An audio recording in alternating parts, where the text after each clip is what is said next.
Itu isyarat bahwa kebangkitan tauhid itu dimulai dengan salat berjamaah di masjid ini untuk Imam Mahdi. Dari sini Allah akan menyebarkan tauhid. Bapak Ibu rahmati Allah, inilah kekejaman Yahudi terhadap kaum muslimin sejak beberapa tahun yang lalu.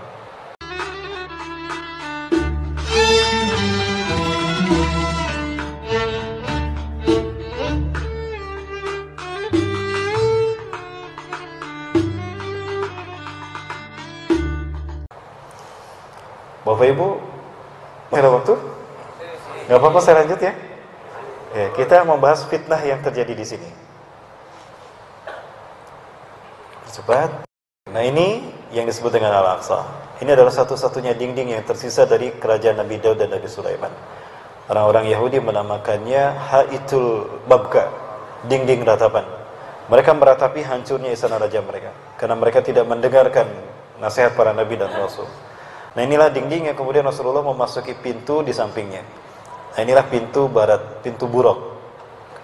Ya, disebut Haitul Buruk karena Rasulullah menambatkan buruknya di belakang dinding ini. Ya, kita bisa memotonya dari dekat Bapak Ibu. Inilah Masjidil Aqsa, ya Bapak Ibu rahmati Allah. Di dalamnya ada 3 masjid, ada beberapa masjid maksud saya. Yang pertama ada Masjid Qibli yang berwarna abu-abu, berwarna hitam. Abu-abu kehitam-hitaman. Nah, ini yang kedua ada Dome of the Rock. Disebut Dome of the Rock karena disinilah batu yang dinaiki Rasulullah Mi'raj naik ke langit. Atau juga disebut ke Batu Sahrah karena kubahnya emas. Ya, ini kubahnya emas, warna kuning emas.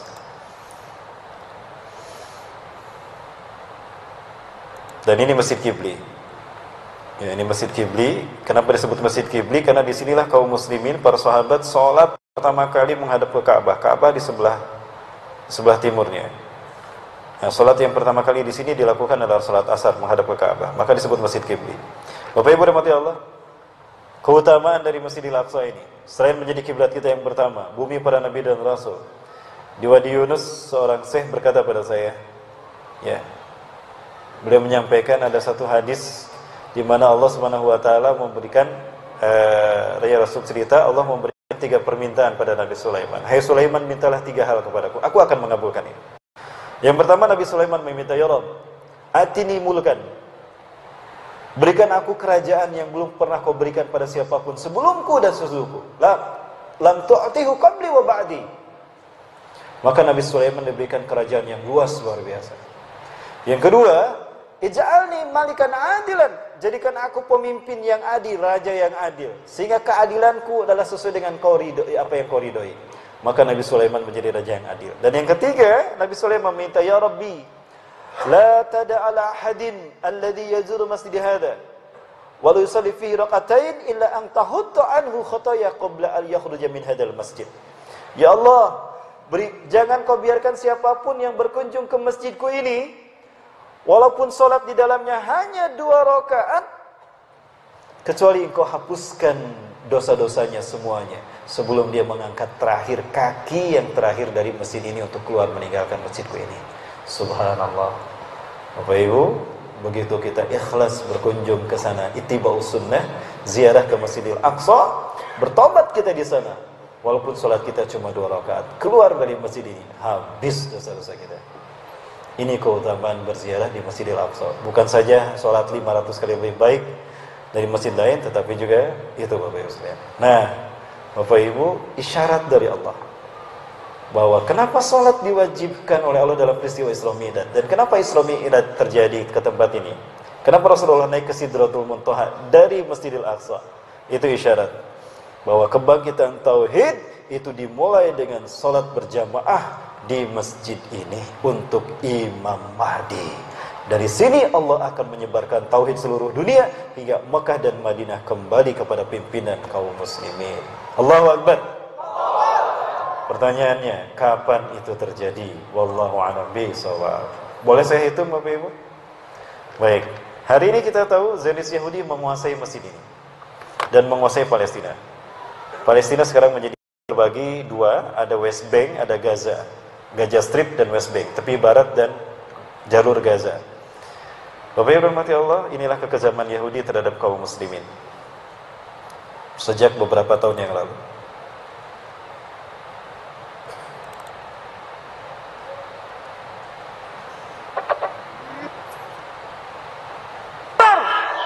Allahu Akbar. Masalah Al-Quds bukan hanya masalah bangsa Palestina dan bangsa Arab saja, tapi permasalahan bersama umat Islam dimanapun mereka berada, di belahan bumi utara, timur, selatan, dan juga barat. Al-Quds adalah kiblat pertama umat Islam, tempat dilahirkannya nabi-nabi pilihan, kota ketiga yang diberkahi dan dimuliakan Allah Subhanahu wa taala, serta dijadikan arena jihad fi sabilillah. Kini Al-Quds telah dicaplok oleh Zionis laknatullah alaih, telah diyahudikan terang-terangan, dibantai, diusir, disiksa, bahkan masjid suci Al-Aqsa akan mereka robohkan.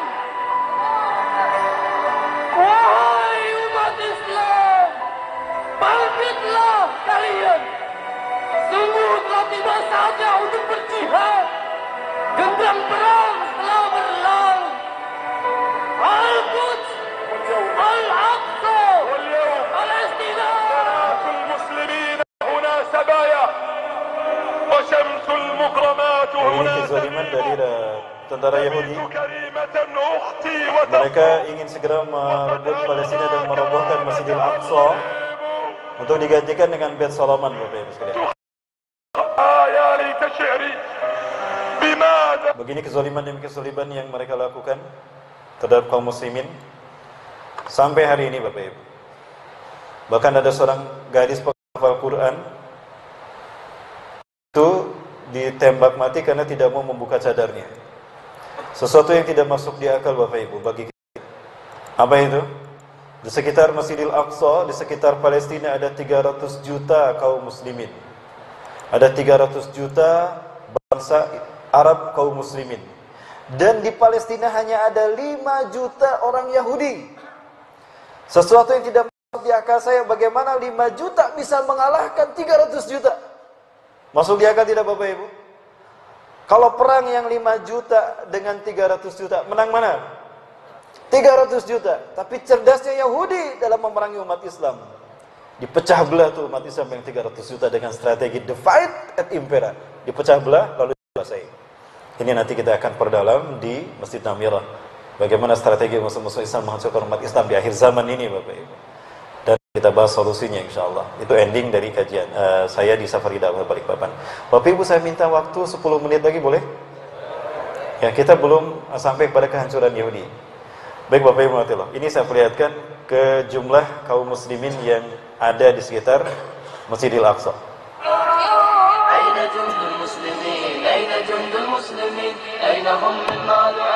Ini jumlah negara-negara Islam, jumlah kaum muslimin di sekitar Palestina.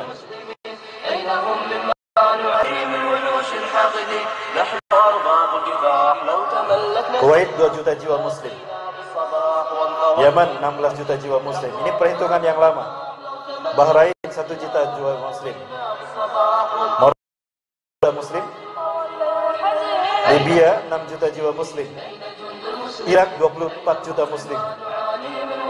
Mauritania 3 juta jiwa muslim. Suriah 17 juta kaum muslimin. Somalia 7 juta. Djibouti 500.000 orang. Sudan 35 juta jiwa muslim. Tunisia 10 juta jiwa muslim. Qatar 1 jiwa muslim. Uni Emirat Arab 3 juta jiwa muslim. Mesir 70 juta jiwa. Palestina 6 juta kaum muslimin. Jadi total umat Islam di sekeliling Palestina ada berapa? 300 juta jiwa kaum muslimin. Ini perhitungan yang lama, 2010.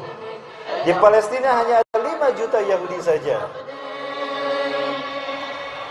Sampai Imam Asyahid, Imam Al-Albana Ya, Hasan al-Banna mengatakan, jangankan dengan berjihad memerangi mereka, andaikan umat Islam yang 300 juta itu kencing bareng-bareng, tenggelam tuh Yahudi. Tapi untuk kencing bareng-bareng pun gak bisa, karena mereka pecah belah. Bapak Ibu, jangankan dengan jihad. Baik Bapak Ibu nikmati Allah, apa sebetulnya yang diinginkan Yahudi dengan Palestina, Bapak Ibu? Mereka punya satu proyek yang disebut dengan The New World Order. Ya, Bapak Ibu. Bangsa Yahudi yang ingin menguasai ini adalah bangsa Yahudi Ashkenazi. Ini mereka para penggagasnya. Dimulai dari Chaim Weizmann. Chaim Weizmann ini adalah presiden pertama Israel. Ya, untuk Zionis Yahudi, presiden di Israel tahun 1932. Kemudian juga ada Vladimir Jablonski, ya, kemudian juga ada Ade Gordon, kemudian juga ada David Ben-Gurion, Perdana Menteri pertama Israel, dan ada Theodor Herzl, penggagas Zionisme pergerakan internasional. Keyakinan mereka bahwa Masehi ini hanya berlangsung 3000 tahun saja, maka 3000 tahun ini mereka bagi menjadi 3 milenial. Yang milenium pertama dimulai dari 0 sampai 1000 Masehi, milenium kedua dimulai dari 1000 sampai 2000 Masehi, dan milenium ketiga dimulai dari 2000 sampai 3000 Masehi. Nah, milenium ketiga di mana kita hidup hari ini adalah milenium yang mereka sebut dengan Y2K. Y2K bukan era ikon kebangkitan teknologi, informasi, dan globalisasi, bukan. Tapi Y2K syarat bermuatan ideologis. Bagi Yahudi, Y2K adalah singkatan dari Year of the Yehuda Kingdom. Artinya 1000 tahun terakhir bagi bangsa Yahudi adalah 1000 terakhir tahun bagi berdirinya singgasana Tuhan. Maka mereka harus mendirikan Beit Solomon untuk Dajjal. Versi kita, tapi untuk Mesiah versi mereka. Baik Bapak Ibu dan mati Allah, inilah beberapa ranah untuk menuju Year of the Yehuda Kingdom tadi. Di mana tempat yang akan mereka lakukan, akan mereka dirikan, gunakan untuk mendirikan istana raja mereka, di mana lagi kalau bukan di Palestina. Warna hijau ini adalah kaum muslimin Palestina. Kita lihat di tahun 1946, Yahudi tidak lebih dari 7% saja. Ya, Yahudi di Palestina tidak lebih dari 7%. Tapi 1 tahun kemudian PBB membagi 2 Palestina. 54% bagi Yahudi dan 46% bagi orang-orang Palestina. Maka lihat Bapak Ibu, ini Palestina dari tahun ke tahun. Sekarang Bapak Ibu hanya tersisa Gaza saja yang sekarang dikuasai kaum